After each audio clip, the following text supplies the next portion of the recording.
জীবনে যতদিন শুক্রবার পাবেন 4টা আমল করতে ভুল করবেন না। আজকে শুক্রবার না, আমি জানি না 4টা আমল করেছেন কিনা বা করছেন কিনা, আপনারা মিলিয়ে নেবেন। যদি 4টা আমল আজকে না করে থাকেন, আজকে থেকে জীবনে যতদিন শুক্রবার পাবেন 4টি আমল করতে ভুল করবেন না। পারবো তো ইনশাআল্লাহ? ইনশাআল্লাহ। 1, দুরূদ পড়া। আমার বিশ্বনবী দুরূদ সম্পর্কে কত অসাধারণ কথা বলেছেন।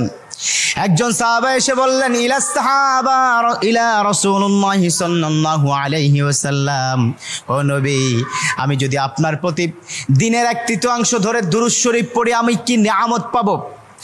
বিশ্বনবী বললেন, তুমি যদি দিনের 1/3 ধরে আমার প্রতি দুরূদ শরীফ পড়ো তোমার জন্য বিশাল উপকার হবে, আরো বাড়িয়ে পড়লে তোমার জন্য আরো ভালো হবে।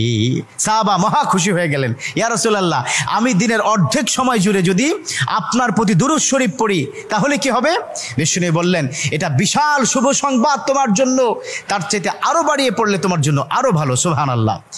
বিশ্বনবীর কথা আবেগতাড়িত হয়ে সাহাবা বললেন, ও নবী, আমি পুরো 24 ঘন্টার যখনই সময় পাবো তখনই যদি আপনার প্রতি দুরূদ শরীফ আমি পড়তে পারি গো নবী। আমার নবী মুচকি এসে বললেন, তাই যদি হয়, ওয়া কানা মাই ফিল জান্নাহ, ও আমার সাহাবা, তুমি যদি 24 ঘন্টা ধরে যখন সুযোগ পাও তখনই দুরূদ শরীফ পড়ো, তুমি আমার সাথে আল্লাহর জান্নাতে যাবে। সুবহানাল্লাহ। এর মানে দুরূদের কি পাওয়ার!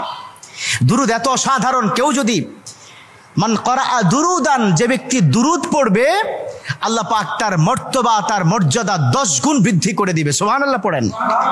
যে ব্যক্তি দুরূদ শরীফ পড়বে আল্লাহ পাক তার আমল নামা থেকে 10টি বদ আমল কেটে দিবে। সুবহানাল্লাহ পড়েন। যে ব্যক্তি দুরূদ শরীফ পড়বে আল্লাহ পাক তাকে 10টি নিয়ামত দান করবেন, যে নিয়ামত সে কখনো ভাবতে পারেনি। সুবহানাল্লাহ পড়েন। তার মানে দুরূদ শরীফ কি কত অসাধারণ না? মান লাজিমাল ইস্তেগফার।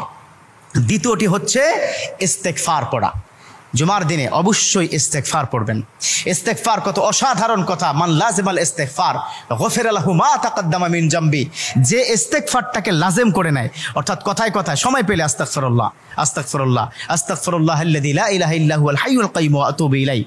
কোথাও ভুলে হয়তো একটু ফেসবুকে কোন একটা নারীর ছবি চলে আসলো, আস্তাগফিরুল্লাহ স্কিপ করে দিল। এরকম ইস্তেগফার যে ব্যক্তি লাজিম করে নিল, কথায় কথায় সুযোগ পেলে যে ইস্তেগফার পড়ে, আল্লাহ পাক তার পিছনের গুনাহগুলো ক্ষমা করে দেয়। সুবহানাল্লাহ। তৃতীয় নম্বর কাজ দেব, জুমার দিনে ভুল করবেন না, সেটা হলো ফজরের নামাজটা আদায় করতে ভুল করবেন না। এখন যদি আমি জিজ্ঞাসা করি, মাশাআল্লাহ এখানে যতজন আছেন আজকে ফজরের নামাজ পড়ছেন কিনা, মনে হয় না আমি খুব বেশি পাবো যে ফজরের নামাজ পড়েছেন। আর 4 নম্বর যেটা হচ্ছে, জুমার দিনে যতদিন জুমার দিনে আপনি পাবেন সবার আগে মসজিদে প্রথম কাতারে আসবেন। বিশ্বনবীর হাদিস যে প্রথম কাতারে সর্বপ্রথম মসজিদে প্রবেশ করবে রব্বে কারীম তার আমল নামায় উটের গায়ে যে পরিমাণ পশম থাকবে সম পরিমাণ পশমের সওয়াব তার আমল নামায় আল্লাহ পাক দিয়ে দিবে। সুবহানাল্লাহ। তা 4টা আমল করবো তো ইনশাআল্লাহ। আল্লাহ পাক কবুল করে নেক। আমিন।